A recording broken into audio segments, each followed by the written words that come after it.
Então vamos falar um pouquinho sobre as propriedades de função. É, Tem várias propriedades de função, né? Por que a gente estuda função desse jeito? Porque função é o conceito mais importante de matemática, de todos, tá? Mais importante até que a ideia de conjunto. Às vezes a gente fala de conjunto só para poder falar de função. Então, só que as funções são como seres vivos, né? Tem um zilhão e eles são de formas diferentes, são muito, é um conjunto muito heterogêneo, é uma classe muito heterogênea. Então a gente cria várias classificações, igual para o ser vivo. Você vai falar, tem o autótrofo, o heterótrofo, tem o mamífero, tem o eucarionte. Agora, para funções, a gente, claro, vai usar as classificações que são pertinentes para a matemática, né? Olha, essa função é uma função positiva, né? Então, quando a gente fala do sign, né, o sinal de uma função, você está perguntando se essa função é positiva, se é uma função negativa.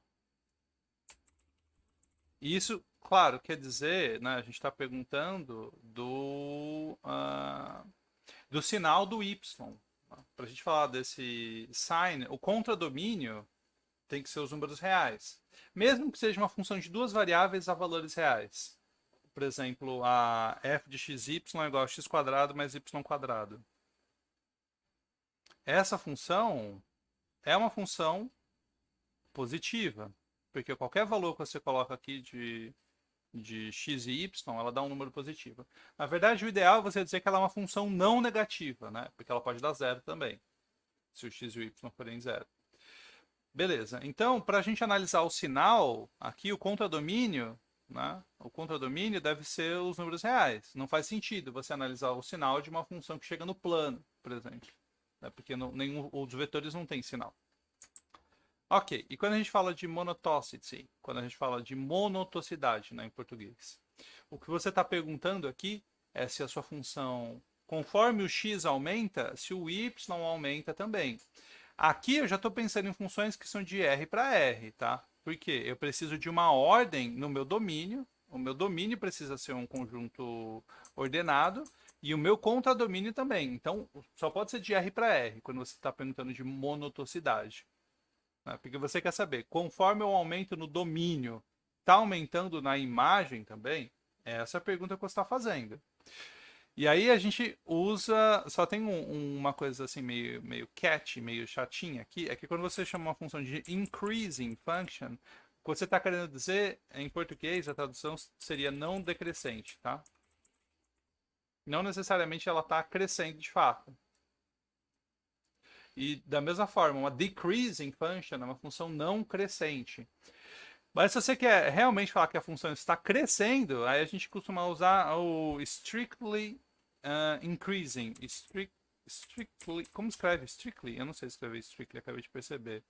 Strictly, isso, strictly increasing function. Legal. Essa é estritamente crescente, né, em português. Estritamente crescente. Strictly increasing. Crescimente não, né? Agora eu não sei escrever nem em português. Crescente, crescente, estritamente crescente. Legal.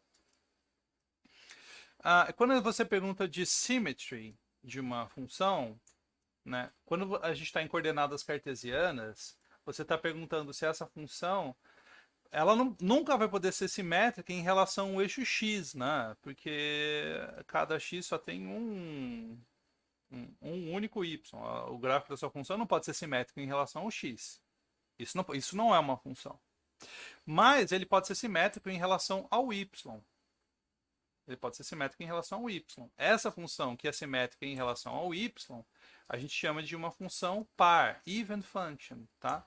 E a propriedade dela é que para cada x que eu calculo o valor da função, né? Se aqui tem um x e eu calculei a f de x, no menos x ela tem que dar o mesmo valor, né? Então a gente diz que a f de x é igual a f de menos x. Isso aqui é uma even function. Beleza. E você também tem um outro conceito que é o de função ímpar, né? Deixa eu colocar as duas definições aqui. Even function e odd function. E uma função ímpar é uma função que é simétrica em relação à origem. O que isso quer dizer? Quer dizer que se você pega o gráfico da função e você rotaciona em relação à origem, deixa eu fazer o exemplo de uma odd function, tá? Essa função é 1 sobre x, né? É um esboço da 1 sobre x. Quando eu faço a rotação dessa função em torno da origem, né? Ela não sai do lugar. Não deveria sair se se o gráfico tivesse ficado bonitinho. Mas essa é a ideia. É uma rotação em torno da origem vai deixar o gráfico invariante. Aí ela é uma odd function. Aí nesse caso, quando você pega um f de x, né, se esse cara aqui você tem o x, pegou o f de x. O menos x, quando eu pego o menos x,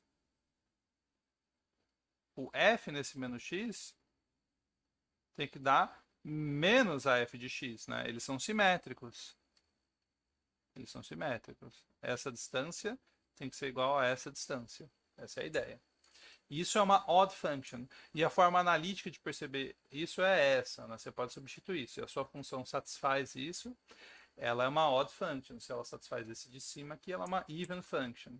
E aí, exemplos importantes de even functions e de odd functions, aqui de even functions, são todos os polinômios que só têm expoentes de grau par. Então, por exemplo, x quadrado, x à quarta, 1 mais x quadrado mais x à sexta, né? 1 é como se fosse 1 vezes x elevado a zero. Então, ele também conta.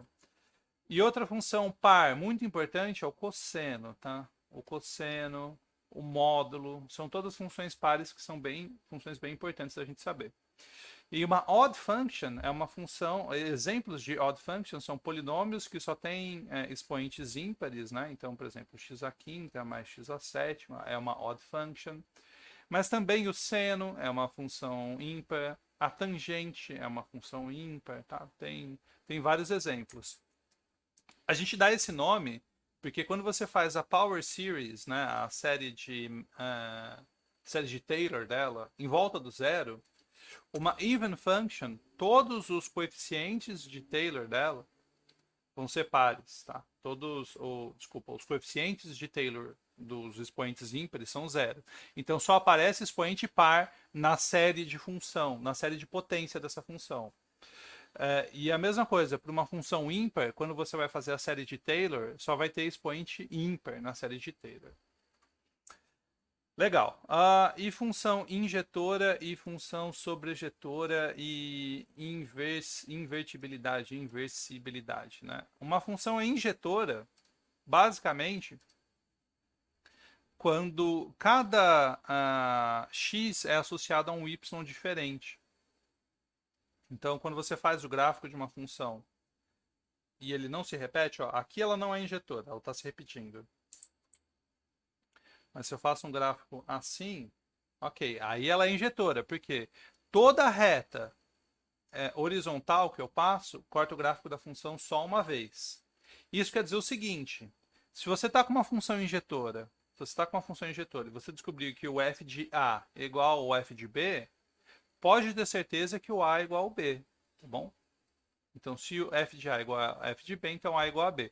Um outro jeito de falar isso é que se o A é diferente de B, então f de A é diferente de f de B. Tá? São duas coisas equivalentes, tá? São logicamente equivalentes. Beleza, então isso é injetividade, uma função injetora. Se você consegue colocar o domínio inteiro no contradomínio e você não está confundindo pontos. Você não tem dois caras no domínio que são diferentes e você vai juntar no mesmo ponto do contradomínio. Isso não vai acontecer. Por outro lado, uma função é sobrejetora quando todos os valores do contradomínio são atingidos. Então, para você determinar se uma função é sobrejetora ou não, você precisa saber qual é o contradomínio dessa função. Você precisa saber. Se eu te der só uma fórmula, né? A função y igual a seno x, ela é sobrejetora? Não sei. Se você me falar só desse jeito, eu não sei, não consigo dizer. Você tem que falar o domínio e o contradomínio. Se essa função, se o contradomínio, se ela for uma função de R para R, Ela não é sobrejetora, porque não vai ter nenhum valor do x que o seno de x vai dar 2. Então ela não vai atingir todo mundo no contradomínio. Porém, se eu digo que essa função ela é de R para o intervalo fechado menos 1, 1, aí ela é sobrejetora. Porque eu sei que cada ponto de menos 1, 1, do intervalo fechado menos 1, 1, é atingido pela função seno. Legal. Então, isso é sobrejetividade. Surjectivity, às vezes o pessoal chama de onto, sabe? É uma função onto. Quer dizer que a imagem da função, a definição que a gente vai usar, é que o range da função é igual ao codomain da função. Ou seja, todo mundo que está no contradomínio é atingido pela função. Para cada elemento do contradomínio, tem um x no domínio que chega nele. Aí, se uma função ela é injetora e sobrejetora, quer dizer que o contradomínio inteiro é atingido e ele não confunde pontos. Então, quer dizer que se eu pego alguém lá do contradomínio, primeiro, tem um x chegando nele, porque ela é sobrejetora. E se ela também for injetora, eu sei que tem um único x chegando nele.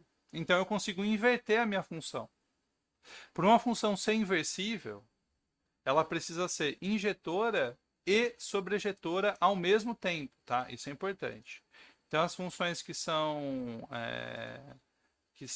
inversíveis são as funções que são injective and surjective functions. Elas têm que ser esses dois exatamente ao mesmo tempo. Não pode só ser injetora ou ser só sobrejetora. E de forma contrária também, sempre que uma função é inversível, ela tem que ser injetora e sobrejetora. Então é uma via de mão dupla. Se é injetora e sobrejetora, é inversível. E se é inversível, é injetora e sobrejetora. Então isso foi um resumão de função. É claro que todas essas coisas, né, cada uma dessas coisas merece uma análise muito mais aprofundada, merece você provar porque que essas coisas são verdadeiras, mas para a gente lembrar, esse vídeo é um ponto de partida.